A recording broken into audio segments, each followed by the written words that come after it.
अब आइए हम आपको बताते हैं कि रूस को तात्कालिक नुकसान क्या क्या हुआ है। रूस ने पहली बार माना है कि यूक्रेन के साथ जारी युद्ध में उसके करीब 3,500 जवान मारे गए हैं। जी हां, रूस की सरकारी मीडिया एजेंसी जिसका नाम है तास, वो खुद ये कबूल कर रही है कि 3,500 जवान मारे गए।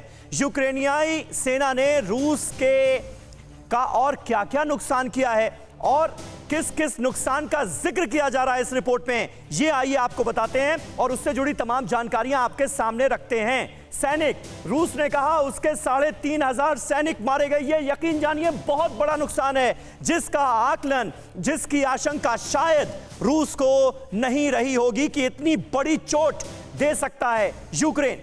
यूक्रेन ने रूस के 102 टैंक उड़ाने का दावा किया। 102 टैंक्स कर दिए गए धराशायी।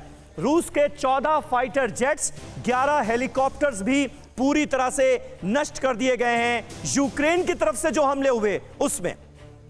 इसके अलावा 536 सैन्य वाहन और 15 तोपखाने बर्बाद करने का भी दावा यूक्रेन की तरफ से किया गया है।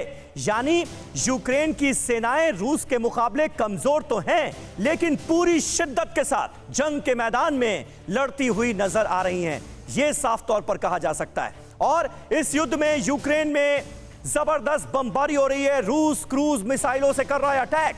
रूसी रक्षा मंत्रालय यूक्रेन की तबाही का डेटा दे रहा है। और ये डेटा क्या है, ये आंकड़े जो हैं वो क्या कहते हैं, अब हम आपको ये दिखाते हैं। रूस का अटैक और यूक्रेन को कैसे दी गई है बड़ी चोट। यूक्रेन के 821 सैन्य ठिकानों को तबाह करने का दावा कर दिया गया है। यानी तमाम जो मिलिट्री ठिकाने हैं उनको निशाना बनाया गया। 14 हवाई अड्डे और 19 सैन्य कमान केंद्र इसमें शामिल हैं। 24 air defence missile system, 48 radars को भी पूरी तरह से रशियन फोर्सेस ने नष्ट कर दिया। इसके अलावा 7 फाइटर जेट, 7 हेलीकॉप्टर और 9 ड्रोन भी मार गिराए गए हैं।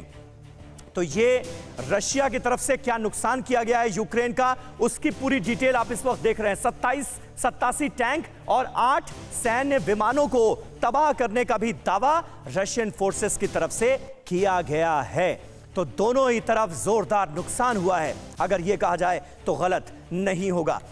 अड़ी सोमवार से शुक्रवार शाम 6 बजे सिर्फ TV9 भारतवर्ष पर।